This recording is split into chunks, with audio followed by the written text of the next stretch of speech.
Hi hello friends, welcome back to Manju's kitchen good. എല്ലാവരും സുഖമായിട്ടിരിക്കുന്നല്ലോ. നമ്മൾ സുഖമായിട്ടിരിക്കുന്നു. എല്ലാവരും നല്ല തിരക്കിലാണ്. വെക്കേഷൻ ടൈം ആയതുകൊണ്ട് എല്ലാവരും നല്ല തിരക്കിലാണ്. അപ്പോൾ ദാ ഇത് നോക്കിക്കേ, നിറച്ച് കായ്ച്ച് നിൽക്കുക. ഇത് ആർക്കാ ഒന്ന് പിച്ചി അച്ചാറിടാൻ തോന്നാത്തത്? അപ്പം ഞാനും കുറച്ച് പിച്ചി അച്ചാറിടുന്ന റെസിപ്പിയാണ് ഇന്നത്തെ വീഡിയോ.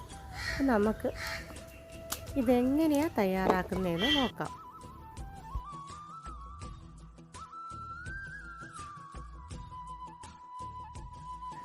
ഇലിമ്പിക്ക എന്നാണ് നമ്മുടെ നാട്ടിൽ പറയുന്നത്. ചിലവർ ഇരുമ്പൻ പുളി എന്ന് പറയാറുണ്ട്.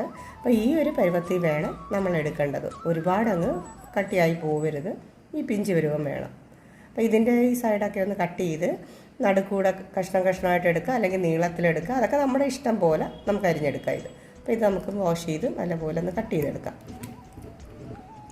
നല്ലപോലെ കഴുകി വൃത്തിയാക്കി എടുക്കണം.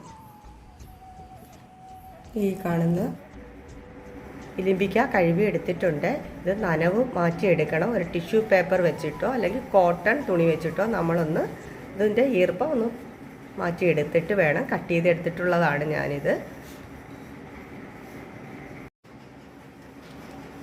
ഇതിലേക്ക് കുറച്ച് ഉപ്പ് ചേർത്ത് കൊടുക്കാം. 1-2 ടേബിൾ സ്പൂൺ ഉപ്പ് ചേർത്ത് കൊടുക്കാം.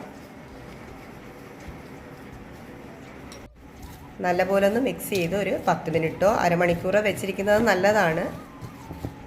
നമുക്കൊരു 15 മിനിറ്റ് ഇതേപോലെ ഒന്ന് മിക്സ് ചെയ്ത് വെക്കാം. അച്ചാർ ഉണ്ടാക്കാനായിട്ട് നല്ലെണ്ണയാണ് ഏറ്റവും നല്ലത്. അപ്പം നിങ്ങളുടെ കയ്യിൽ അതുണ്ടെങ്കിൽ അത് തന്നെ ഉപയോഗിക്കുക. അല്ലെങ്കിൽ സൺഫ്ലവർ ഓയിലോ വെളിച്ചെണ്ണ എന്താ കുക്കിംഗ് ഓയിലോ എന്താ വെച്ചാൽ അത് ഉപയോഗിക്കാം. ഞാനിപ്പം ചെയ്തത് നല്ലെണ്ണയാണ്. ഒരു 2-3 ടേബിൾ സ്പൂൺ നല്ലെണ്ണ ചേർത്ത് കൊടുക്കാം. ഇപ്പോൾ ഒരു 3 ടേബിൾ സ്പൂൺ നല്ലെണ്ണ ചേർത്ത് കൊടുക്കാം. അച്ചാറിനൊക്കെ നല്ലപോലെ എണ്ണ ചേർക്കുന്നത് നല്ലതാണ്. എണ്ണയൊന്ന് ചൂടായി കഴിയുമ്പോൾ 1 ടീസ്പൂൺ കടുകിട്ട് പൊട്ടിക്കാം. കടുക് പൊട്ടിയിട്ടുണ്ട്. 1 കുടം വെളുത്തുള്ളിയാണ് ഞാൻ കട്ട് ചെയ്ത് വെച്ചിരിക്കുന്നത്. ഇത് ഇത്തിരി വലിയ വെളുത്തുള്ളിയാണ്, അതുകൊണ്ടാണ് കീറി എടുത്തിട്ടുള്ളത്. അതുകൂടെ ചേർത്ത് കൊടുക്കാം.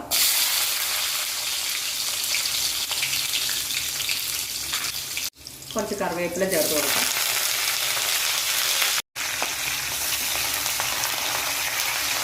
ചെറുതായി ഇളക്കി കൊടുക്കാം. 3 വറ്റൽമുളകും കൂടെ ചേർത്ത് കൊടുക്കാം.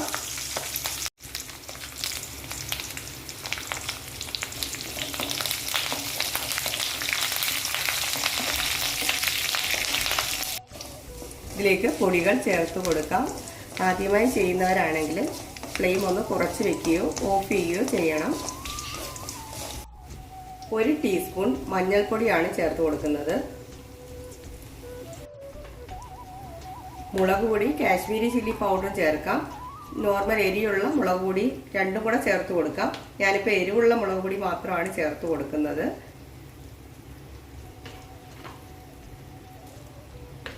ഒരു 4 ടേബിൾ സ്പൂൺ മുളക് പൊടി ചേർത്ത് കൊടുത്തിട്ടുണ്ട്. 1 ടീസ്പൂൺ ഉലുവാപ്പൊടിയാണ് ചേർത്ത് കൊടുക്കുന്നത്. വറുത്ത് പൊടിച്ച ഉലുവയാണിത്. 1/2 ടീസ്പൂൺ കായപ്പൊടിയാണ് ചേർത്ത് കൊടുക്കുന്നത്. ഇത് കായം എണ്ണയിലിട്ട് വറുത്ത് പൊടിച്ചെടുത്തതാണ്. കായപ്പൊടി ഉണ്ടെങ്കിൽ അത് ചേർത്ത് കൊടുക്കാം.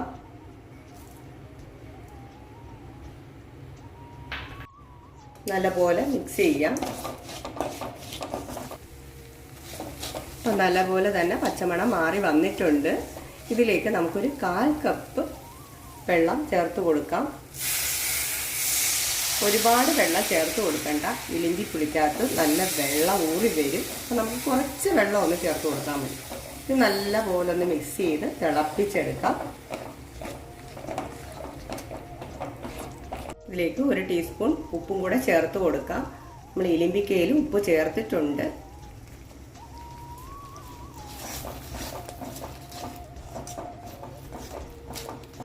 ഇതിലേക്ക് 2 ടേബിൾ സ്പൂൺ വിനാഗറും കൂടെ ചേർത്ത് കൊടുക്കാം. എൻ്റെ കയ്യിൽ ആപ്പിൾ സിഡ് വിനാഗറാണ് ഉള്ളത്. അപ്പോൾ അതാണ് ഞാനിപ്പോൾ ചേർത്ത് കൊടുക്കുന്നത്. നോർമലായിട്ടുള്ള വിനാഗിരിയാണ് ചേർത്ത് കൊടുക്കേണ്ടത്.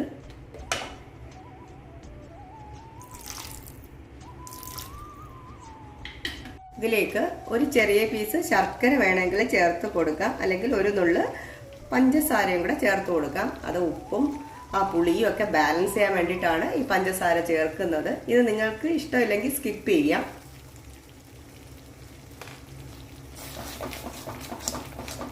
നല്ലപോലെ ഒന്ന് മിക്സ് ചെയ്തെടുക്കാം. ഇതിലേക്ക് കട്ട് ചെയ്ത് വെച്ചിരിക്കുന്ന ഇലിമ്പിക്ക ചേർത്ത് കൊടുക്കാം.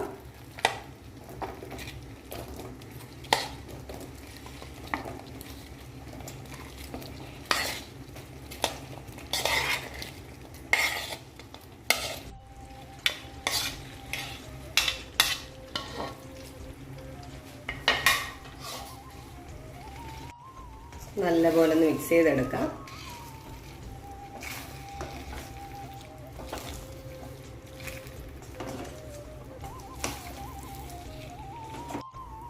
നല്ലപോലെ ഒന്ന് മിക്സ് ചെയ്ത് കൊടുക്കാം.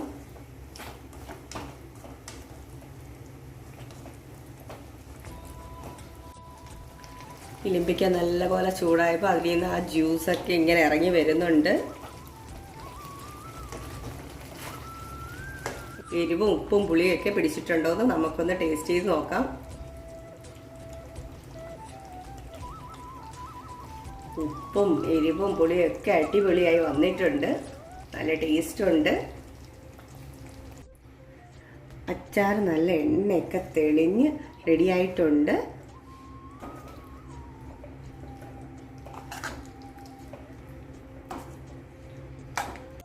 അച്ചാർ തയ്യാറായിട്ടുണ്ട്.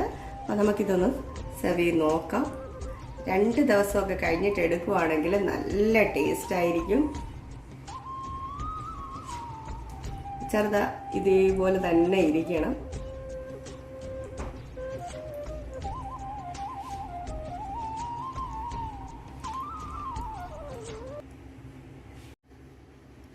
അപ്പോൾ ഈ റെസിപ്പി ഇഷ്ടമാവുകയാണെങ്കിൽ സബ്സ്ക്രൈബ് ചെയ്യാത്തവർ എൻ്റെ ചാനലൊന്ന് സബ്സ്ക്രൈബ് ചെയ്യുക, ലൈക്ക് ചെയ്യുക, ഷെയർ ചെയ്യുക. പിന്നെ ആ കുഞ്ഞ് ബെല്ലൈക്കൺ നിങ്ങൾ ഓൾ ഓപ്ഷൻ ചെയ്യുകയാണെങ്കിൽ ഞാൻ അപ്ലോഡ് ചെയ്യുന്ന എല്ലാ വീഡിയോയുടെ നോട്ടിഫിക്കേഷൻ കിട്ടുന്നതായിരിക്കും. അപ്പം നെക്സ്റ്റ് റെസിപ്പിയായി വരുന്നവരേക്കും bye bye. Thanks for watching.